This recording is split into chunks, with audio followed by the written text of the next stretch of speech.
The following is based on a script written in 1586. Imagine you're a time traveller crouched and listening through a hedge to these people talk. Good morning, Cousin Andrew. And to you also, Cousin Ralph. How do you? Well, thanks be to God, so. From whence come ye? I come from home. And whither go ye? I go to the market. And I also.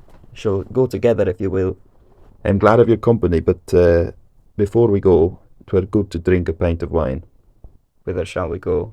At the Bishop's Head or the Cardinal's Hat.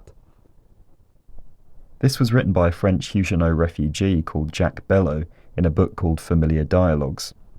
Bellot had struggled a lot with English when he was first refugeed. There was nothing like Duolingo then, and he probably had to learn street English largely from exposure. So he wrote this book to help other people in the position that he'd been in. It's a series of scripts of imagined dialogues between people in various social situations, a lot of them in a market setting, which is maybe one of the more important settings for somebody new to the country who needs to know how to secure resources for themselves. He writes in 3 columns, one in English, one a French translation, and the third a transposing of the English into French spelling to help French readers pronounce it. André Mazarin has written an article on the pronunciation aspect, which I'd heavily recommend, but in this video I've stuck to a fairly generic reconstruction of a 1500s London accent. This text is important because its genuine aim seems to be to teach London speech in a pragmatic and realistic way. It's descriptive rather than prescriptive. It focuses on how Londoners do speak rather than how they should speak. Bellot sometimes gives options of how a character might phrase a certain thought. When asking how much the wine costs, he gives Ralph the options, "What do we owe?" "What have we to pay?" "What must you have?" "Let us have a reckoning," and "What is to pay?" I think this is interesting because it sates my desire to know what normality was like in the past, but it also doesn't quite hit any of the major subfields of linguistics. You could argue it's about syntax, how words are ordered, but of course it's not just about where the verb comes in the sentence and stuff like that. It's also just about, if a language has 50 grammatically correct ways of saying something, which ones do people actually use in practice? "How are you going?" is perfectly grammatically correct in English, but I'd find it a bit off if I heard it from one of my southeastern English friends, and on the other hand, perfectly normal if I heard it from one of my Australian friends. Hearing historical phrasings of things can be a bit jarring. "What do you lack?" sounds kind of weird compared to "what do you want?" but that's just because "what do you want" has won out historically. Etymologically, both of these sentences just meant "what do you not have that you would like to have?" It's just that one of them is now popular and the other isn't. So what greetings do we find in Bellot's text? The word hello in its current form doesn't seem to go back further than the 1800s, so it's not surprising that we don't see that here. "Oh, Simon, God be here. Welcome." If we can say anything about which of these is least formal, I'd say how might be a good candidate, as the men seem to know Simon already, they call him by his name and don't try and haggle with him over the wine. Greetings like how now are found in Chaucer. Even though it's a question word, how doesn't seem to function as a question in this context. Maybe in the same way as "you're right" often doesn't function as a question in British English nowadays. Speaking of which, asking people how they are. "How do you? How is it with you?" The first one of these is interesting because it follows the older Germanic pattern of having no do support. More recent English had "how do you do," in the same way you'd say "where do you live?" But the syntax of "how do you" is more like modern German and Old English, like if you were to say "where live you?" Interestingly, do support seems to have been quite common in London by the 1580s, and indeed it's common in Bellot's Familiar Dialogues. "Why do you not believe me?" On the other hand, some sentences are given numerous times both with and without do support. Bellot allows both "how do you sell the yard" and "how sell you the yard?" Perhaps this was a transitional period where do support was widespread but still optional, unlike today when "how sell you the yard" would be considered so archaic as to be basically ungrammatical. On the point of things that are archaic, as I mentioned in my video on thou and thee, Bellot doesn't really use those pronouns in his dialogues, only a small handful of times, usually in a religious context. Characters almost always just say you or ye. Thou wasn't completely non-existent by the 1580s by a long chalk. Rural dialects still used it as standard and carried on doing so for ages, and it seems to have had some religious significance. The King James Bible, published 25 years later, still uses thou to refer to God. Shakespeare also uses it in the decades after Bellot published his dialogues. It was almost certainly not common in normal London speech anymore, but Londoners obviously still knew what it meant, and it's hard to say exactly what its significance would have been to most of them. Would it have sounded rural and quaint, or the kind of thing an elderly grandparent might say, or would it have sounded, arcane and religious already to some people? A lot of theories about the decline of thou centre around it being kind of informal and potentially coming across as impolite, but I'm not sure if that stigma still existed by 1586. The dialogues include a lot of bartering and market speak. I find this quite fun. First, ways of introducing a market conversation. What do you buy? What do you lack? Buy you any apples? Who buy of my apples? What lack ye? What will you have? What please you to buy? And then the buyer responding with what they want. Give us of the best wine you have. Show me a couple of good and fat rabbits. How many for a penny? How sell you the 100? Have you any pippins? Have you any good broad cloth?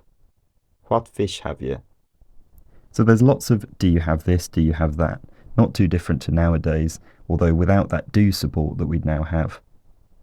Then Bellot gives long and kind of interesting lists of the kinds of things the sellers have in stock. The poulterer is particularly interesting. Among the normal geese and ducks you might expect, he also has wild birds like sparrows and larks, and even more exotic ones like swans and parrots. And then the haggling starts. Here be them that be very good and fat. They be very stale. Truly they be very new. How sell you them? 10 pence the couple. It is too much. They be worth but a groat. They be not mine for that place. Tell me your lowest word. Are you willing to buy? Yes, if you will be reasonable. At own word, you shall pay 2 groats for them. I will pay but 6 pence for. I may not sell them so. Farewell then. Here ye, sir, cast the other penny. I'll pay no more for. You are a very hard man. Well, ye shall have them. So I think we learned something cultural through this book about how haggling worked back then, but I think we also learned some things about language. Often the pronoun them is omitted after the word for. I'll pay 6 pence for. I will pay no more for. The word may is used in its older sense. I may not sell them so, in other words, I can't sell them at that price. We hear the now stereotypical phrase hear ye used in its natural habitat. Here ye, sir, cast the other penny. Of all things about this, I think it provides a new angle on the common question of how far back in time could I go and still understand people. Even in a time when pronunciation on paper should be fairly understandable to a modern native English speaker, weird sentence constructions would probably get in the way quite a lot. One of the hallmarks of normal conversational speech is that we reduce words and syllables. We don't enunciate all of them fully. As much as this might seem really informal and messy, it actually has language and dialect-specific patterns. Some of those are so common that they've been formalised in spelling. It is contracted to its and not tis. Tis has existed historically, but it has won out for the time being, at least in my dialect. Other contractions like we've, I've, I'd, and so on are also common, as are weak forms of certain function words. The instead of the, instead of a, must instead of must, ya instead of you, and for the dialects that have still used it within the era of audio recording, the instead of thou and thee. There's extensive evidence for these kinds of contractions all through the history of English, but they seem surprisingly absent in Bellot's dialogues. There are some obvious instances, like cast the other penny rather than cast the other penny, and that kind of reduction of the is seen in other texts as well. In the first dialogue, one of the characters also asks, what is the clock, rather than what is it a clock, or indeed, what is it of the clock. But he normally writes it is and I am in full, even in the pronunciation column, rather than it's, tis, or I'm. If he hadn't put in any contractions, I think we could be reasonably confident he was just ignoring or not noticing them, as all other evidence suggests they were normal in London speech at this time. But the fact that he includes some contractions but not others is quite interesting. Of course, some of them might just not have been present at that time, in the same way that reducing the other to th'other isn't common in London anymore. But some things, like reducing it were to twere, are notably absent in this text, but present in others. I think he's probably glossing over some of them. On a few occasions, he does just transcribe ye with the letter y in the pronunciation column, which I initially wondered whether it might be a weak form y, but I think this is just his way of transcribing it in French pronunciation.